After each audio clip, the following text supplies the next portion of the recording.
الحمدللہ رب العالمین والصلاة والسلام علی قائد الغر المحجلین نبینا محمد وعلی آلہ وصحبہ اجمعین وبعد. محترم سامعین، دینی و ملی بھائیوں اور بہنوں، السلام علیکم ورحمۃ اللہ وبرکاتہ. ریڈیو قید کے ہفتہ وار دینی پروگرام باتیں جن سے زندگی سنورتی ہے میں آپ سب کا استقبال ہے. یہ پروگرام آپ سب کا ہے اور آپ سب کے دینی جذبات کا ترجمان ہے. اس پروگرام کے ذریعہ ہم وہ باتیں سنتے ہیں جن سے زندگی بنتی، سنورتی اور سدھرتی ہے. محترم بھائیوں، وقت کو برباد کرنے والے کاموں میں سے ایک اہم کام خود کو لغویات کا شکار بنانا ہے. لغویات کیا ہیں؟ ایسی چیز میں خود کو مشغول رکھنا جس کا کوئی فائدہ نہ ہو. فائدہ پہنچانے والے کاموں کو چھوڑ کر لایانی اور بیکار کاموں میں لگے رہنا، یعنی ہر وہ کام جو حرام ہو یا مکروہ ہو یا جائز ہو لیکن اس کی ضرورت نہ ہو، اس میں کوئی فائدہ نہ ہو، وہ لایانی کام ہے. آسان عبارت میں یہ کہہ سکتے ہیں کہ مفید کاموں کو چھوڑ کر غیر مفید اور بیکار کاموں میں لگے رہنا، لغویات میں مشغول رہنا ہے. آج بیکاری کے مظاہر ہمیں قدم قدم پر دیکھنے کو ملتے ہیں. چنانچہ آج ہماری اکثریت اپنا اچھا خاصا وقت بیکار کاموں میں گزار رہی ہے. آج سوشل میڈیا کے دیوانے بنے ہوئے ہیں ہم. کتنے لوگ ہمیشہ موبائل سے چمٹے رہتے ہیں اور بیکار گفتگو کرتے رہتے ہیں. کتنے لوگ اپنے دوستوں کے ساتھ بکواس میں لگے رہتے ہیں.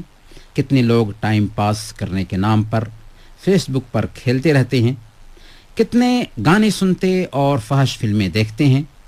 کتنے لوگوں کی عادت دوسروں کو چھیڑ چھاڑ کرنے کی ہوتی ہے کہ جہاں رہیں گے اپنے آس پاس کے لوگوں کو چھیڑتے رہیں گے.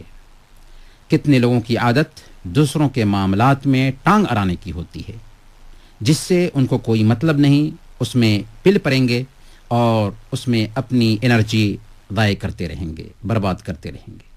محترم سامعین، اسلام نے لغویات کی ان ساری شکلوں سے منع کیا ہے، ان سے دور رہنے اور اعراض کرنے کا حکم دیا ہے. اور کامیاب مومن کی خاص صفت یہ بیان کی ہے کہ والذین هم عن اللغو معرضون، کہ جو لغو اور بیکار کاموں سے اعراض کرتے ہیں. سورہ الفرقان میں اللہ تعالیٰ نے عباد الرحمن کے چند اوصاف بیان کیے.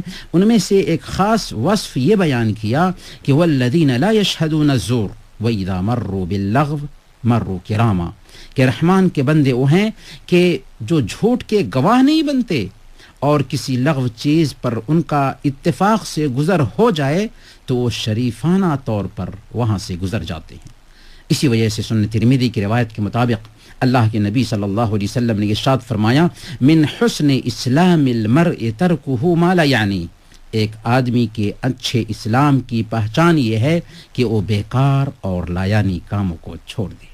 محترم سامعین، لغویات میں مشغول ہونے کے بہت سارے اسباب ہو سکتے ہیں. بسا اوقات گھریلو ماحول کا اثر ہوتا ہے کہ آدمی ایسے ماحول میں پلا بڑھا جس میں ٹائم پاس کرنے کے نام سے بیکاری اور لغویات کا چلن ہے. اسی طرح انسان جب اپنی زندگی کے مقصد کا ادراک کھو دیتا ہے تو وہ لغویات میں مشغول ہونے لگتا ہے، کیونکہ اس کی حالت جانوروں کے جیسے ہو جاتی ہے جنہیں پیٹ اور شہوت کے علاوہ کچھ اور دکھائی نہیں دیتا. بسا اوقات ایک انسان اللہ کی نگرانی کے احساس کو ذہن سے کھو دیتا ہے جس کی وجہ سے وہ لغویات میں مشغول ہوتا ہے. اس لیے ہمیں چاہیے کہ ہم مفید کاموں میں اپنے آپ کو لگائیں اور لغویات سے پرہیز کریں. محترم بھائیوں، اذان عشاء کا وقت ہوا چاہتا ہے، ہمارے ساتھ رہیے اور کلمات اذان کا جواب دیجیے.